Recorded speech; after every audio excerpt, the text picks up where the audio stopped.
Hello everyone and welcome back to my channel. Today's topic is figures of speech, part 1. So let us learn the definition of figures of speech. Meaning: a figure of speech is a creation of special effect by the poet to create or draw attention of the reader. Now let us understand this definition a little bit. Poet writes or frames a sort of words in such a mannerism that it creates the attention of the reader, that the reader is tended or the reader think why this thing is being written by poet. This is considered as figures of speech. There are total 26 figures of speech. We shall learn the meaning of it and try to understand it through various examples. So let us quickly begin. The first one is simile. Definition of it is: direct comparison is made between two unlike objects which have at least one common point. Words like or as are used for comparison. Now this is the first figure of speech which we are learning. So over here there are two unlike objects. There is no common point between them. Okay, those two are different things, but still there is comparison made between them, or at least they have one common point. That is considered as simile. And if you want to recognize whether this figure of speech is simile, you have two words to recognize.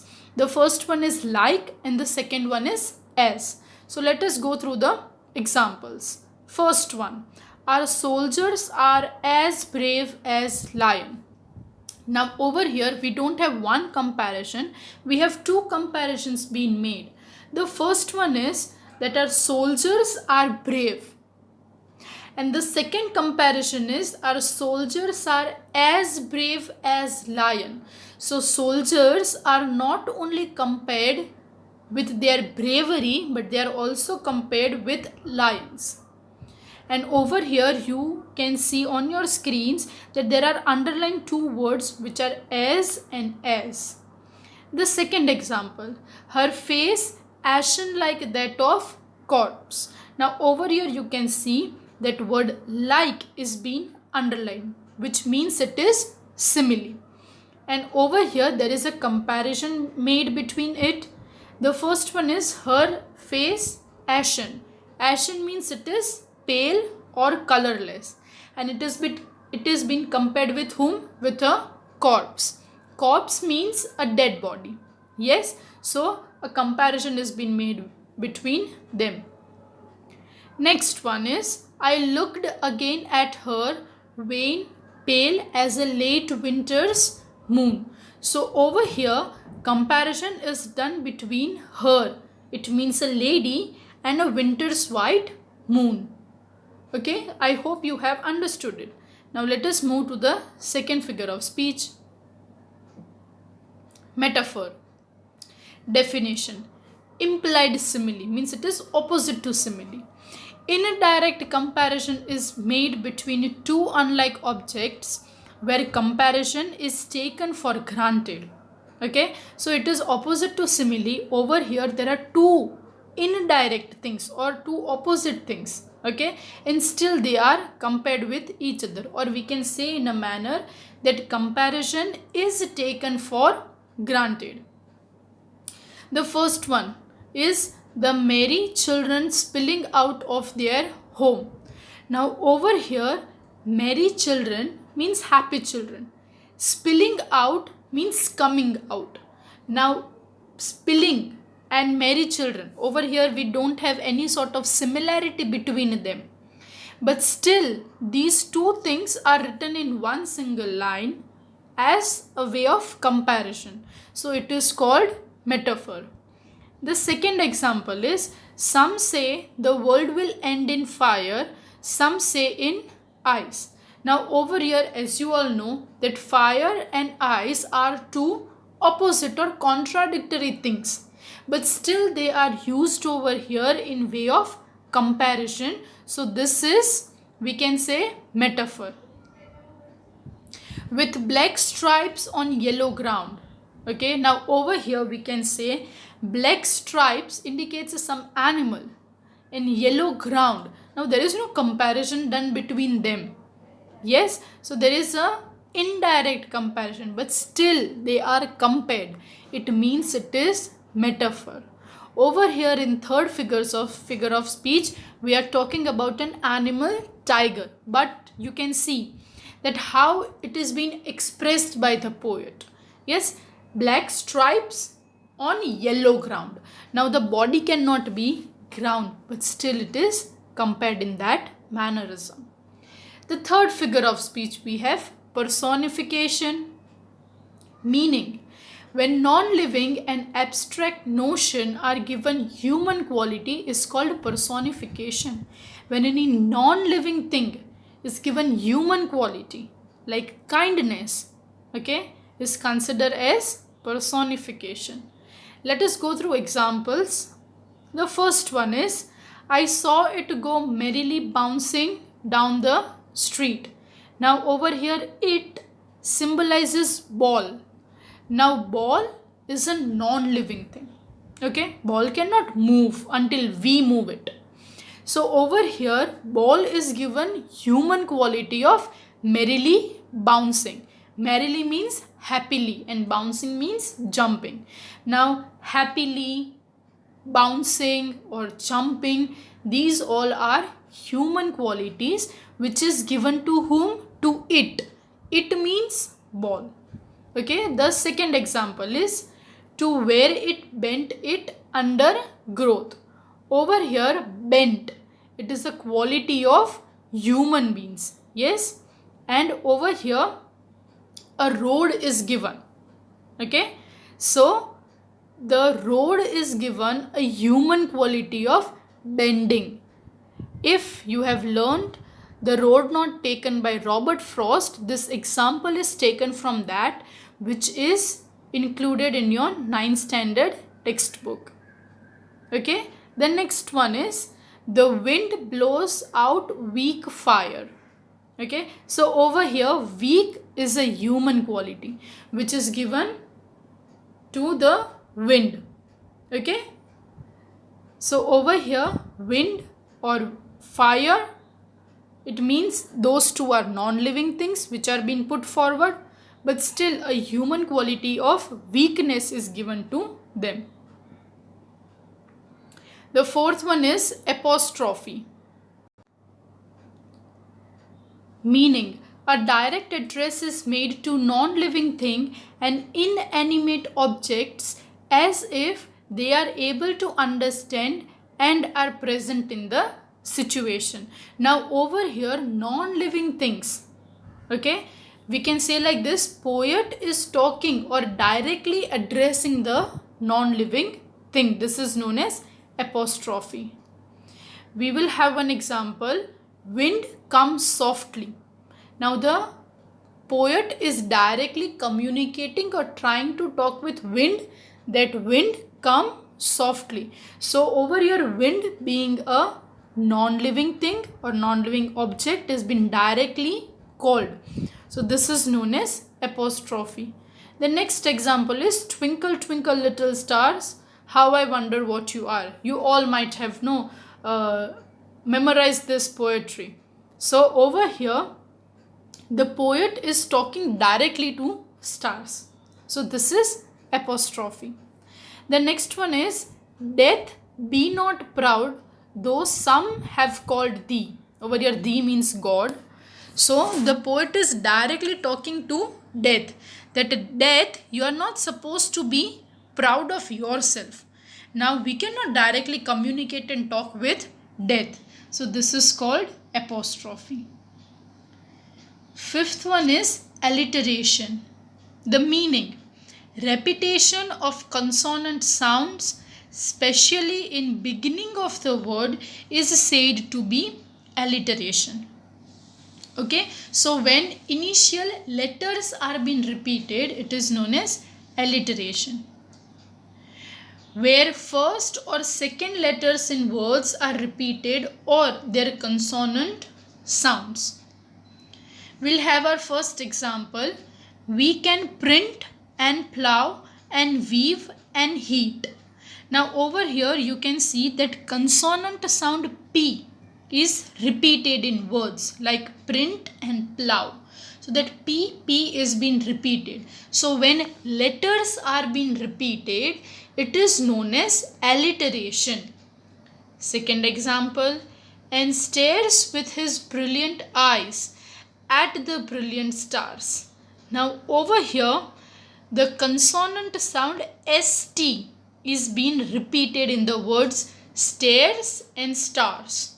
ST, ST in stairs and stars. So this becomes alliteration.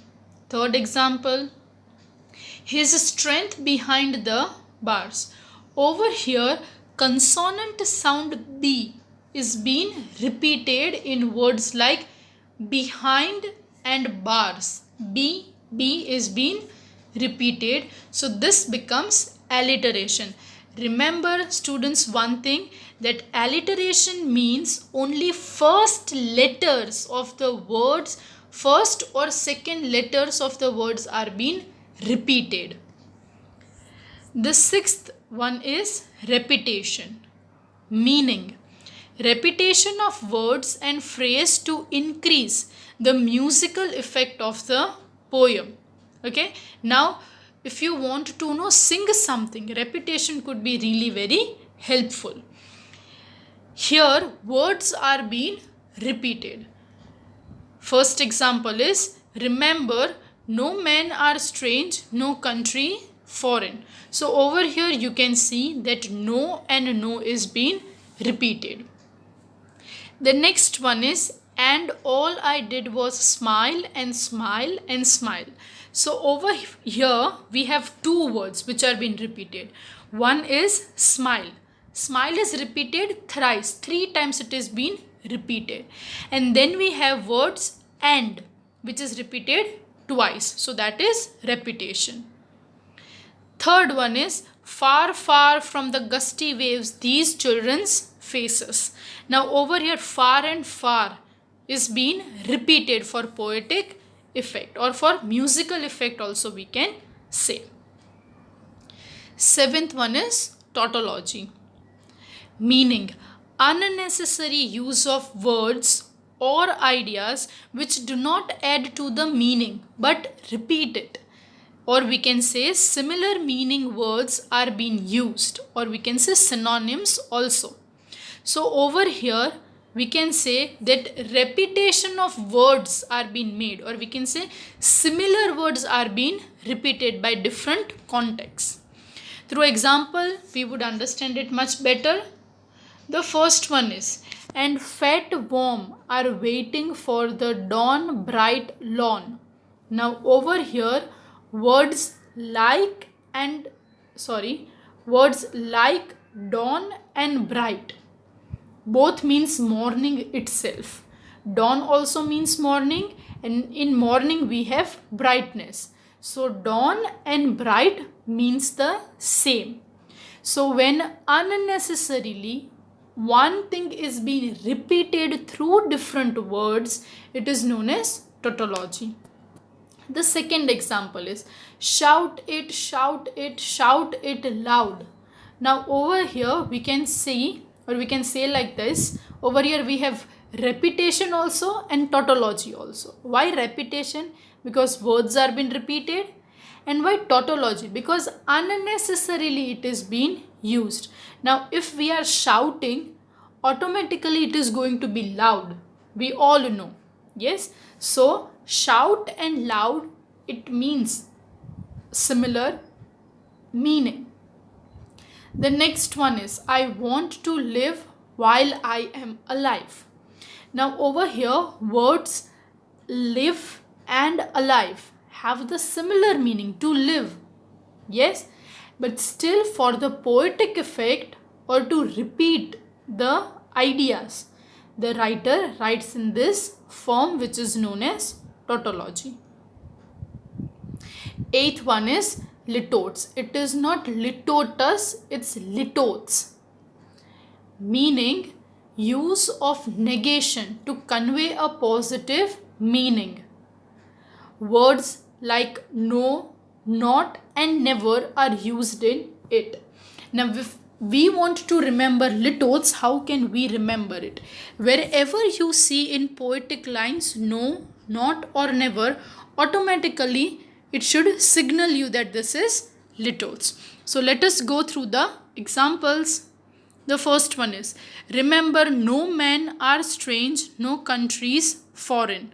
So over here the word no is being repeated, which means negations. But this indicates in a positive meaning that none of the person is strange and none of the person or country is foreign for us. Second one is, and sorry, I could not travel both. Over here, word not indicates negation, but still it conveys a positive meaning that the writer cannot travel both the roads, but at least one definitely he would travel. Third example is, the ice cream was not too bad. Now over here, not means negative word, but still it has a positive meaning that the ice cream was good enough.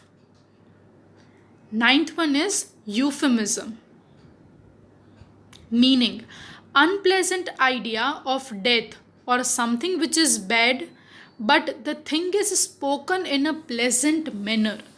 When sometimes there is indication of death or something which is bad, but still you can see something positive or it is being said in a positive manner, is considered as euphemism. The first example over here is, no motion has she now no force.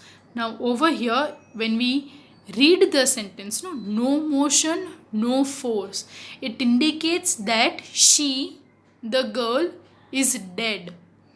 But it is being said in a pleasant manner. It is not directly being said that the girl is dead or that the girl is no more. Yes, but it is said that no motion has she now no force. So something regarding death is being said in a pleasant manner. The next example is, he has passed away. Now passed away means that the person is dead, but still it is being said in a positive manner. Third example is, she is between the job. Now over here, between the job means she is still unemployed. Now we cannot directly say to someone that the person is unemployed or the person is not having the job. But this is said much more in a positive context or in a positive reference actually to be said. That she is between the job means she is unemployed or she is not having job. So this is something bad, but still it is being said in a pleasant manner. 10th one, this is antithesis, meaning where opposite words are used within the sentence for poetic effect is called antithesis. Opposite words, one of the easiest figures of speech we can say. First example, for the caged bird sings of freedom. Over here the opposite word caged means prison and the opposite of prison is freedom. See, two opposite words are used together. I will arise and go now for always, night and day.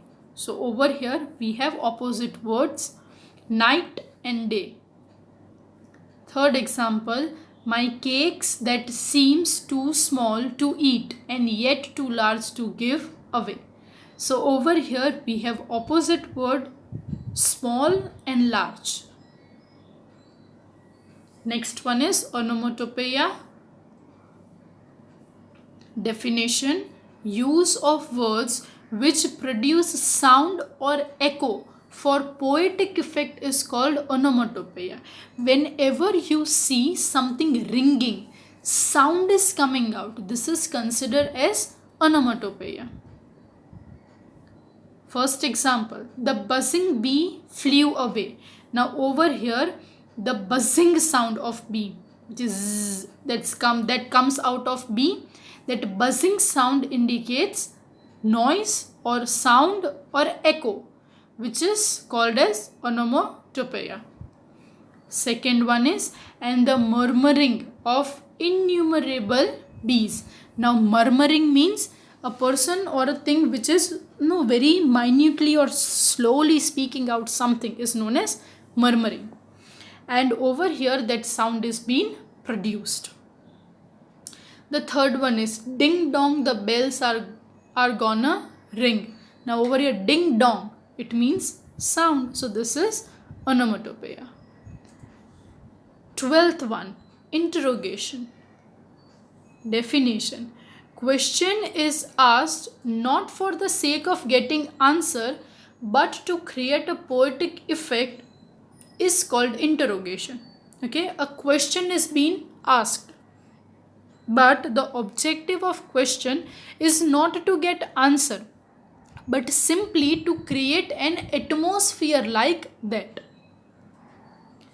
First one is, would you call a friend from half across world? So this is just a mere question being put forward in the poem, or you can easily remember this like wherever you find question mark at the end of the poem line, this is called interrogation. Second example, what is he to do?